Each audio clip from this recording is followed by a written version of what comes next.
Nasa linya po ng ating komunikasyon via Zoom si Ginoong Herman Chu Laurel, isa pong geopolitical analyst. Sir, good morning po. Kamentong, Jade at Admar Pumuli ang inyong mga kasama. Maraming salamat po sa inyong oras. Magandang maagang umaga sa inyong dalawa. Opo. Sir, ano ho ba ang inyong pananaw? Hinggil nga po dito sa nagpapatuloy na tensyon dyan sa Middle East. Paano ho ba ito matatapos? Well, unang-una na napakagandang pampagising po ito para sa taong bayan na ang base militar ay bato balani or magnet sa mga ganyang gera. At ito po ay natututuhan na po ng mga Gulf states na isandaang taon na pong kasabot po ang mga puti. British first, tapos sumunod Amerikano na sa buhatan sa pagkokontrol ng buong rehiyon sa pamamagitan ng pagpapapayag po sa pag-istasyon ng base militar ng mga Amerikano. Kaya po kontrolado ng Amerikano ang langis ng mundo dahil po diyan sa kanilang base militar diyan.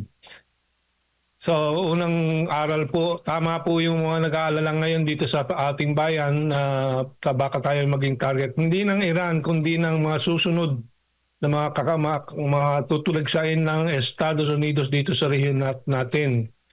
Ang North Korea, ang China, of course, ang Russia, nasa Asia din po ang Russia, at lahat po yan ay tinatarget po ng Estados Unidos. So yan ang unang aral. Ito yung mga bato-balani, magnet sa pagkawasak po ng ating sariling mga bansa dahil po diyan sa mga base militar ng Estados Unidos. At sa likod po ng Estados Unidos ay yung Western oligarchy, yung financial oligarchy na nabubuhay po sa gera.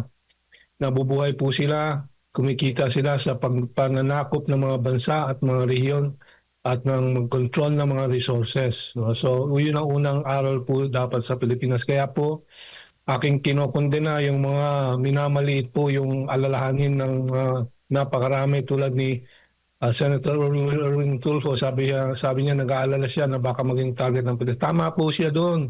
At mali sila Anyo, sila Browner, yung mga military po natin. Kaya po naman sila nagbubunga nga tungkol dyan na walang peligro yan dahil po maisip natin under the take sila ng mga Amerikano. Matagal na pong nagtatanim ng mga elemento ang Amerikano sa Pilipinas. 100 taon na pong napakaraming fifth columnist sila. Meaning yung mga deep penetration po nilang mga tao. So, yan ang unang aral natin. Tayo ay nalalagay sa peligro. Kahit na meron pong prohibition sa ating saligang batas laban sa foreign military bases, ito po ay nilabag ng panahon ni Noynoy Aquino na tinanggap ulit itong military bases. So, yun din. Sa politika, maraming kontrolado ang Amerikano dito sa atin. So, yan ang unang aral, no? Dapat patalsikin, tama po si retired General, ex-Marine General Romeo Pocis na dapat patalsikin yung mga base militar. Tama po ang maraming mga totoong nagmamahal sa bayan na mga intelektual na nananawagan sa pagpapatanggal po ng mga yan. Tulad po nung yumaong si Miriam San Defensor Santiago. Hindi po siya sumang-ayon doon sa pagbabalik po nitong mga base militar na ito. Pangalawang aral po, kailangan tayo mag-isip ng matagalan, strategic, ika nga. Kasi itong atake ngayon sa Iran, ay planado na po ng Estados Unidos noong 2009. Let me just check para ma-verify kung taon. 2009. Ang pamagat po ng kanilang strategiya na nakasulat po sa isang librong pamagat, Which Path to Persia? Ito po ay nakasulat, lahat po ng plano, mababasa po ninyo. At nung panahon na yun, nagulat yung American General si Wesley Clark na may nagbulong sa kanya nung lumabas na po itong mga impormasyon na to. Sabi niya, anong balita sa isang general pa?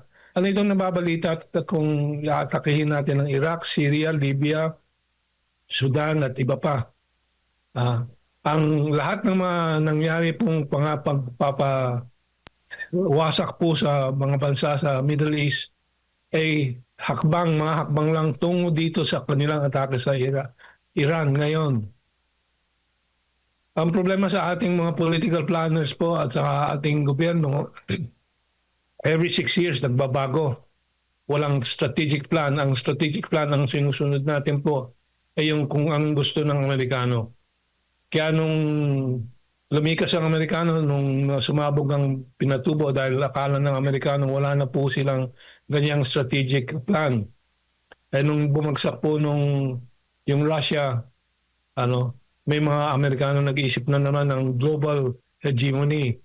Kaya step by step bumalik po Yugoslavia and then Iraq and so on and so forth.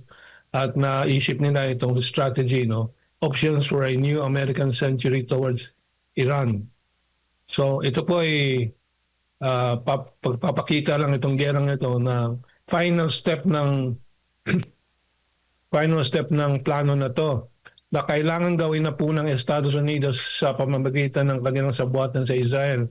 Kasi in the next 5 years, yung kanilang strategic plan ay kailangan nilang magawa na po. Yun naman po, again, I will explain. Strategic plan to contain China and Asia.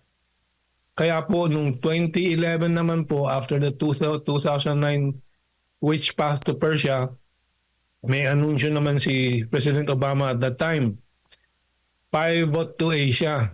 Paghahanda na doon sa paglilipat ng 60% of American military forces to Asia to contain China and to confront China when the time comes. Pero hindi po nila magagawa yan hanggat hindi po nila masira, mawasak ang Iran para kontrolin ulit ang Middle East. Dahil po ang China po, napakaraming planong economic plans for the development ng infrastructure, investment sa buong mundo at sa buong rehiyon ng Eurasian continent. Yung Belt and Road Initiative na tren at mga telecommunications lines and so on, ay dadaan po sa Iran. Kaya po kailangan tigil po ng Estados Unidos yung mga usapan ng Iran at China at Russia na magtutulungan para diyan sa Belt and Road Initiative tungo sa Europe naman para sa exports, imports ng dalawang rehiyon ng mundo for economic recovery. In the next 5 years, hindi na po na kaya ng Estados Unidos talaga ang China. Nakikita natin sa kasalukuyan na lalampas na po ng China sa maraming defense technology ang Estados Unidos. Kaya nagmamadali po at the same time ang Israel din ay yung kanilang concept ng Greater Israel. So they needed to finish off Iran today. Ang problema, ang Iran po, naghahanda na po for this final war. For the past 30 years, 30 taon po nagkaplano po yan. Kaya nung akala ng mga bansa sa mundo na walang kalaban-laban ng Iran, ngayon nakita po natin ang brilliant po ng strategic planning po nila. Nagpakumbaba po sila ng 30-40 taon. Dahan-dahan po naghanda po sila ng missile technology dahil alam po nila na pasay na po ang aircraft carrier, mga aeroplano and so on. At walang depensa sa hypersonic missiles, ICBMs and so on. So, ang balak po ng Amerikano naman dito after the decapitation strike ay kung maputulan, mapugutan ng liderato po ng Iran ay babagsak po ang gobyerno at ang masa po ay aalsa. Hindi po nangyari. Kaya po dyan sa first stage po, panalo po ang Iran. Sa pangalawang limitasyon ng Estados Unidos ay yung kanilang karga po ng mga defensive missiles, interceptors at offensive missiles po ay limitado, kargado po dun sa mga warships po nila na pag naubos na po yan, kailangan bumalik po sa Guam o bumalik sa home base for refilling. In the meantime, ang Iran is fully stocked with 30,000-40,000 various kinds of missiles against Israel and against the bases of the US military. At para sa mga analyst, malinaw po na ang strategiya po ng Iran ay ubusin po ang lahat ng mga base militar nang hindi na po makabalik ang Amerikano sa Middle East. Yan po din po ay malaking panganabang para sa China, sa Russia at iba pa. So very strategic po ito. Unfortunately sa Pilipinas, wala po tayong ganyang strategic thinking at tayo nagagamit ng Amerikano. But I hope this is a wake-up call for the Filipino people. Yung mga dati pro-American, magising na kayo at yung mga dating nag-aalanganin kung saan sila ay maging malinaw na po. Kaya po ang Asia po na mayroong talinong sarili, ang ASEAN po may Zone of Peace, Freedom and Neutrality na deklarasyon. Kasama po ang Pilipinas diyan. Neutrality, wala po tayong dapat base militar dito ng mga dayuhan. Ano? Hindi po kaya ng Pilipinas ang mga superpowers. Kaya kailangan naman po yung ASEAN centrality. Kung kumpul-kumpul tayong mga middle powers sa Asia, sama-sama para tayo maging isang center of power din para i-balance po ang big powers and so on and so forth. Pero napakahina po ng ating mga political leaders po dahil po na sa popularity, sa pera po lang nahalal po yan. Walang strategic thinking po. Sorry, medyo napakahaba ang aking paliwanag, but I Opo. will leave it at that. No? Back to you. Po, Kamentong, sa tingin po ninyo, sino bang bansa o sino ba ang pwedeng mamagitan sa alitan sa pagitan ng US, Israel at ng Iran para talaga'y tuluyan na itong matapos at hindi pa lumala pa? Considering marami po sa mga kababayan natin mismo at iba pang mga tao ay nadadamay nga dito sa gulo. Well, ang China po namamagitan, ang Russia, tumatawag po siya sa mga liderato po ng Arab states at kay Presidente Putin, ay kay Presidente Trump and so on. Pero sa totoo lang, wala na pong mediation ito. For Iran, this is a war of existential survival. No? Kung hindi po sila manalo dito, handa na pong sumabog, magpasabog, masira ang buong Iran. But Iran has a 5,000-year civilization, kaya po napakatibay po ang karakter po ng Iranian people. At dahil po ito ay nasa lugar po nila, nasa home ground nila, sa tansya ng napakaraming analyst, including myself, panalo po ang Iran dito. Sabi ko nga doon sa isang kritiko ng Iran, sagot ko nga, Iran won the 12-day war nung nakarang taon, di ba? 12-day war. Iran will win this 12-week war with the US and Israel. Mahirapan na po bumalik ang Estados Unidos sa Middle East dahil po wasak na po ang kanilang embassies dyan, wasak na ang kanilang mga base militar. That is going to cost over $100 billion to rebuild if they want to rebase there. Handang mamatay ang 92 million Iranian people, of which 70% are Iranians, tapos may mga ibang mga lahi po, but they're consolidated behind the martyrdom of Khamenei, yung kanilang liderato, na sadyang hindi po nagtago sa bomb shelter. Sadyang nag-alay ng kanyang buhay para maging martir po at kita po natin ang mga Shiite communities sa Bahrain, sa lahat ng mga Arab states ay umaalsa na po at maybe we will see some Arab monarchies fall by the wayside very soon. So ibig sabihin, Kamentong, hindi takot ang Iran na sa mga bantang inilalabas po ng Amerika at ng Israel? Walang takot po ang Iran po dito. Number one, sa kultura po ng Iranians, sa kultura ng Persians, no, na nababasa po natin sa kasaysayan ng kansang katauhan.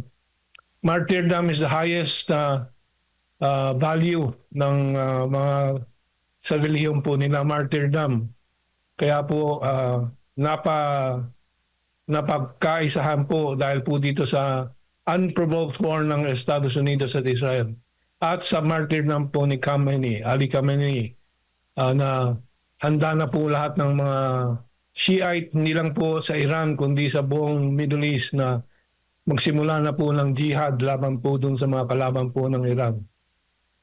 So ibig sabihin, inaasahan pa natin ang mga dagdag na atake mula sa Iran sa iba-iba pang mga kung meron mang mga base militar ang Amerika o paghihiganti nga laban sa ginawa ng Amerika at Israel, Kamentong. At ito ba? Tuloy-tuloy yan. Yes po. Ibig sabihin ba nito, hindi naman siguro or malayo pa naman siguro tayo sa tinatawag o sa pinagsasabi ng iba na ikatlong digmaan o World War III? Well, depende na po 'yan sa sa response ng Estados Unidos. Kasi po ang target naman ng Iran yung mga American facilities po diyan at hindi po American homeland mismo. Wala pong kakayahan ng missiles po ng Iran na tirahin po ang Washington DC, New York and so on. So malayo po 'yan. Pero pag gumamit po ang Israel ng nuclear weapon, kasi yung po ang Israel po talagang walang kalaman-laman sa Iran. Araw-araw po nadudulog na step by step systematically po ang buong Israeli economy at civil life. So hindi po titigil yan. Pero pag yung last resort, yung Samson option nga ng tinatawag ng Israel po ay gamitin, meaning nuclear weapons, ang North Korea at ang Pakistan po ay nag-alok na po ng nuclear weapons sa Iran kung may pangangailangan ng Iran na sagutin ng Israel sa paggamit ng nuclear weapons. Pag nangyari po yan, papasok na po ang Estados Unidos, ang China at ang Russia at doon po ang Third World War. Sa ngayon, ang status po ng sitwasyon ay napapalayo ang Third World War kasi po humihina ang Estados Unidos at yung kanilang pivot to Asia, yung final stage ng global strategy nila sa pagbabalik po ng kanilang hegemony or control sa mundo ay nalalayo, no? Dahil lalong humihina ang Estados Unidos. Ang solusyon po sa mundo po natin ngayon para maiwasan totally ang Third World War na ang Estados Unidos ang tumiklop dito at malamang yun ang mangyari nga makaraan ng 4 weeks, no?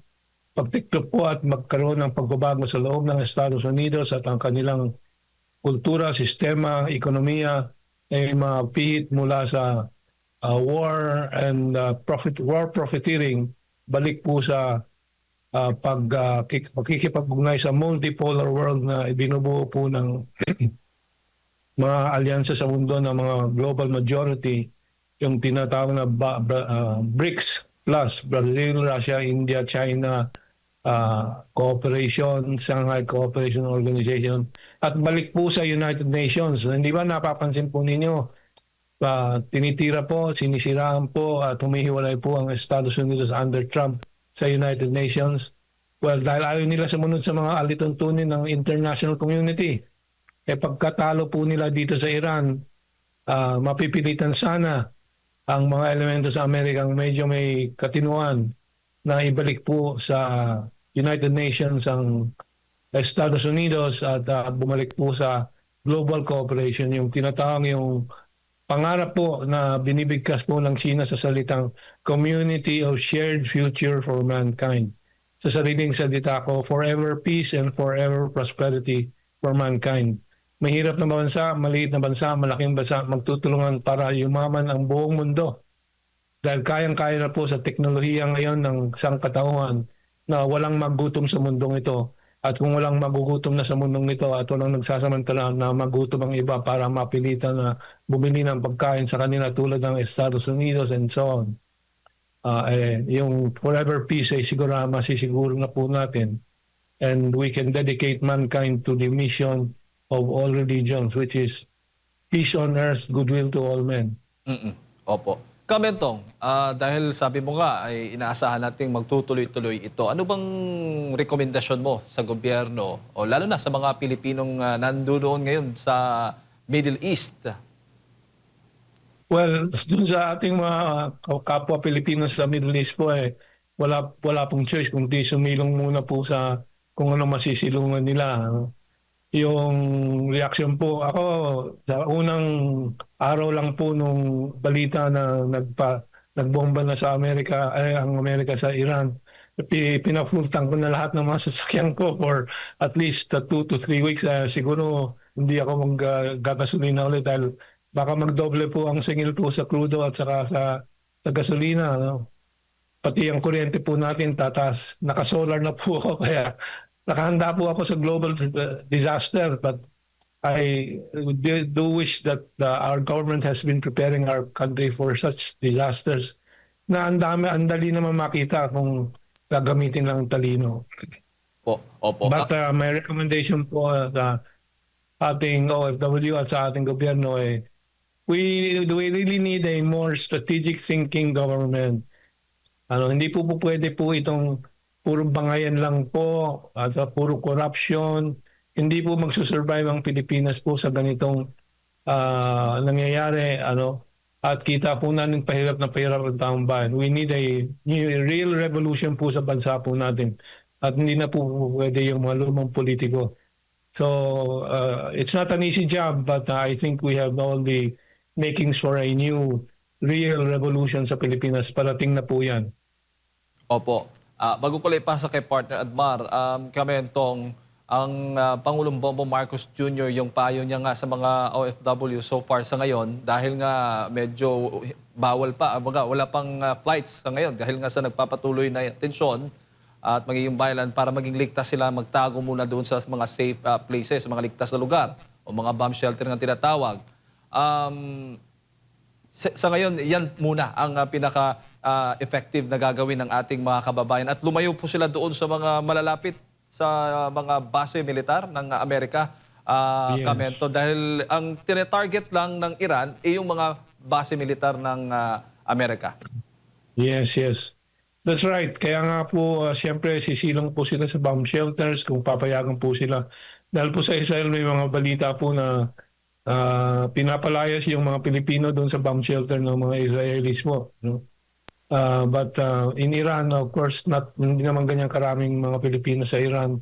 Ang maraming Pilipino dyan sa mga Gulf states na yan po, they're well equipped with the bomb shelters and so on. So I think that's the safest way to go. Habang hinihintay ang tulong ng gobyerno kung may darating na tulong man. Kamentong, magandang umaga. Yes. Si Admar po Admar, ito. good morning. Good morning po. Sir, meron ako nabasang artikulo ng Al Jazeera patungkol nga po dito sa pagkwenta nila sa halaga po ng maring ginastos or nagastos na ng Estados Unidos dito po sa kanila pong operasyon dyan po sa Iran. May mga lumalabas dito sa kanilang report na umaabot na raw sa unang 24 hours pa lang daw ng Operation Epic Fury ng Estados Unidos. Ang tansya nila ay baka gumastos na ng at least nasa $779 million dollars ito. First 24 hours pa ito at nabanggit po ng Pangulo ng Amerika na maaring magtagal pa ito ng ilang linggo o di kaya mga isang buwan itong sigalot po rito. Nakikita nyo rin po ba na along the way magrereklamo din po yung mga taxpayer ng Estados Unidos dito po kasi sa isang iglap lang napakalaki po ng nagastos nila dito sa digmaang ito. Well, controversial talaga po itong pagbobomba sa Iran ni Presidente Trump at sa loob ng Estados Unidos talagang divided po. Batay sa napakaraming survey, from 70 to 85% po of the American population does not agree with this attack on Iran. Ang 85% po from the survey group YouGov, Y-O-U-G-O-V. So late mong polling po yan. So the Americans are very divided. Number two, second point to make, if ang anunsyo po ng Estados Unidos, 4 weeks tapos na po daw ito. Hindi po matatapos, kaya sabi ko kanina, 12 weeks po ito, at least 3 months handa po ang Iran. Dahil alam po ng Iran ang mga limitasyon ng Estados Unidos. Kaya po, third point to make, pagkatapos po nitong pagkabigo ni Trump dito sa regime change, no, sa Iran, magkakaroon po ng impeachment procedures lamang kay Trump. Of course, the other thing is the midterm elections. May halalan para sa mga congressman, mga senador po nila. At maasahan po na matatalo po ang Republicans this time kasi pati ang mga Republican commentators po ay nananawagan na magboto na ng Democrat para maiwasan po itong mga kapalpakan po ni Trump. So pag makontrol po ng Democrats ang Congress at Senate after this election, malamang impeachment po kay Donald Trump at sa lahat po ng mga kasalanan po niya na kumpirmado na ng Supreme Court, halimbawa tulad doon sa pagtatakwil ng US Supreme Court nung mga tariff ni Trump, basis for na makulong na po si Trump yan. So wala pong magandang kinabukasan in the next year or two si Trump dito sa Amerika, at we can expect the support for the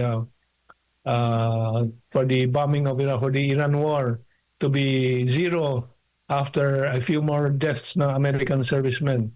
So far, inaamin lang po ng Estados Unidos sa 4 o 5. Pero sa ibang mga ulat po, mga 500 na po. But we don't know. No? We have to wait for verified information. Opo, and dito po sa naging kaganapan na ito na ginawa po ng Estados Unidos, meron po kaming nakapanayam na isang security analyst at nababanggit na parang nagpapadala rin sila ng mensahe. Itong ginagawa nila sa Iran ay tila mensahe rin po, no? Lalo na sa kanilang katunggali din sa China. Nakikita niyo po bang ganyan din yung pahiwatig ng Amerika ukol po rito? Well, ito po ay sumusunod sa plano po ng Amerika. Tulad ng nabasa ko nga po, ito ay planado noong 2009, the Witch Path to Persia. Nakasulat po yan. You can access the book, no? And then pivot to Asia ni Obama. So, planado na po lahat yan. And whatever happens, they will try to implement that plan. Unfortunately, ang mga kalaban po nila ay gumagalaw din po, naghahanda din po. But I'd like to see things from a civilizational perspective, meaning yung 20,000 taong kasaysayan po ng sangkatauhan. We must think of ourselves as part of humanity, not just Filipino. Kasama po tayo sa kasaysayan ng sangkatauhan, humanity. At yung progreso po ng sangkatauhan mula sa primitive stage to the modern stage today, from capitalism, from feudalism to capitalism, and we're moving on to global, forgive my use of the term, I cannot find a better term now, but global socialism, meaning sharing sa buong mundo, which I think is a message of most religions, sharing po. Dahil po itong nakaraang 100 taon, 200 taon, ang kanluran po ay naghari at ang sistemang kanilang isinagawa ay exploitation. Ang China, ang India po ay superpower nung 14th, 15th, 16th century. Hindi po sila gumawa po ng tulad ng ginawa ng kanluran po. So, we in Asia, lalo na ng Pilipinas, the only Christian nation daw in Asia, dapat manguna po sa susulong ng kapayapaan sa mundo. At simula po diyan, ang simula po diyan ay pagtatakwil po ng mga base militar ng anumang bansa. Unfortunately, only Americans have foreign military bases in the Philippines. Kaya I have to be anti-American. So, we have to be driven by a greater passion, a greater vision, which is peace on earth, goodwill to men. Yan po ang mensahe po ng SMNI kasi Christian station kayo, no? So let us focus on the positive, no? And let us implement yung kasunduan na pinasukan po ng Pilipinas with ASEAN. Zone of peace, freedom, neutrality, zone of FAM na tinatawag, at saka yung Southeast Asian nuclear-free zone. Paano natin masisiguro na yung American control? Kaya kasunduan nga ng pinagsasabi po ni Gibo at ni Anyo na these are Philippine bases. No, they are American bases. Even President Marcos cannot enter any of these secured American perimeter secured na American bases without permission of the U.S. commander. So sinungaling po yung mga security and defense officials po natin. Niloloko ang taong bayan natin. Kaya po yung si Gibo Teodoro may Maltese passport po yan. Yan po ay lilipad the moment na the situation becomes dangerous in the Philippines. We are being lied to by these people. Yan ang talagang unang ikagalit po natin. Yung mga nagsisinungaling para sa Amerikano na at ginugoyo po ang taong bayan. Pasensya na po, lumalabas ang galit ko. Opo. Kamentong dito po sa mga kababayan naman natin, no? Nakikita nyo po na posibleng hubawa pa kasi nga nababanggit din ng mga bansa na nadamay kasi nagkaroon din po ng airstrike ang Iran sa mga kapitbahay nila ng mga bansa kung saan nandun po yung presensya ng mga Amerikano rin o di kaya naging launching pad ng Amerikano, sinasabi rin nila na hindi kami papayag na hindi maka-rest back din po. No? So, kumbaga, kaya nakikita natin na posibleng tumagal pa. Dito naman po sa kakayanan ng ating gobyerno ngayon, kasi nasa humigit kumulang 2.2 milyon ang mga Pilipino. Yung mga nalista lang nila, na-record nila, nasa 2.2. Baka marami pa yung mga wala sa kopya nila. Nabanggit kahapon ni Pangulong Marcos Jr., pahirapan sa kanila ang pag-repatriate din kasi nga sarado yung airspace natin. So, yung kahandaan po natin, kumbaga, hindi ba ito kayang ma-monitor agad ng isang bansa bago pa man ito mangyari po, Kamentong? Kasi parang nagiging reactive na lang tayo palagi kaysa sa nagiging proactive tayo. Yun ang katotohanan po sa sitwasyon ng Pilipinas at ng Philippine government. Wala pong kakayahan.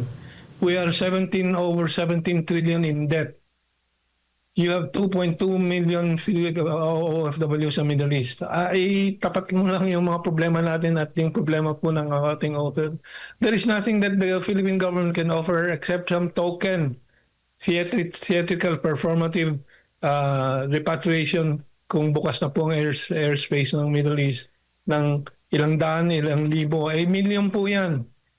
Ang malaking problema po, baka mag-collapse na po ang Middle East labor market dahil po mag-aabang babago ang anyo ng Middle East. Yung mga tourism spots ng Bahrain, Abu Dhabi or Dubai and so on.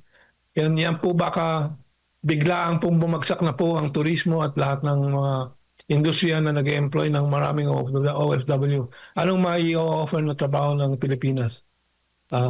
So yun ang mas malaking problema. That is the more strategic problem that we have. The economy, our workers, our citizens who will be jobless. Yan po ay last outlet po ng mga jobless sa Pilipinas. Mas mawawala po yan. Yan ang talagang kailangan pag-isipan.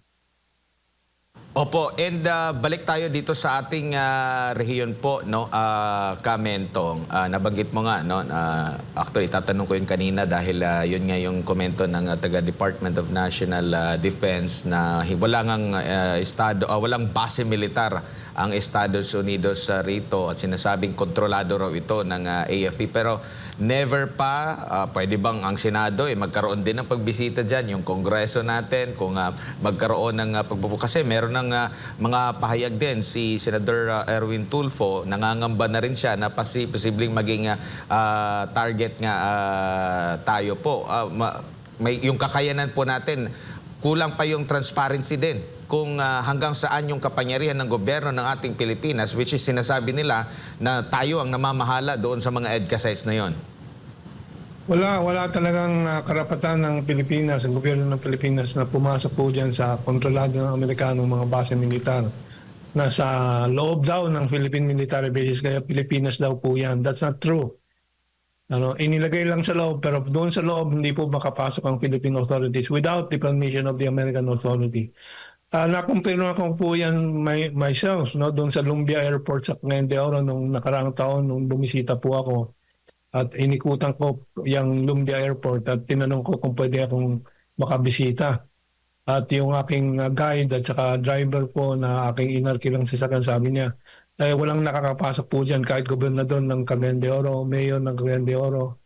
Hindi po makapasok po dyan kung walang permiso ng Amerikano. So that's a lie that these are not American bases. These are fully controlled by the Americans and we don't fully know. Hindi natin alam kung anong pinapasa po nila dyan.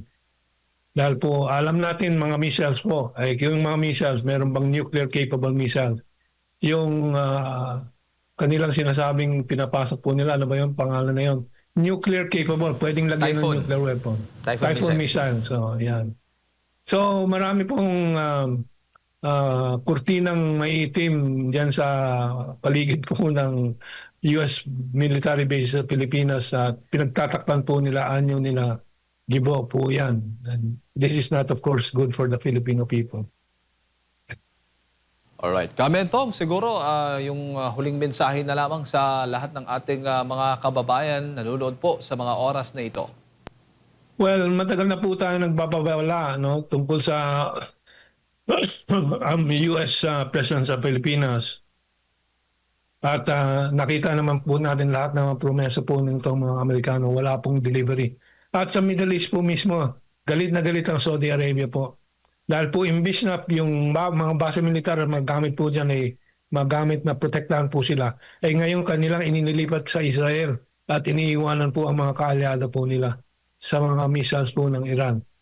So ang katauhan po ng Western imperialism ay kay Trade Duran, kasakiman.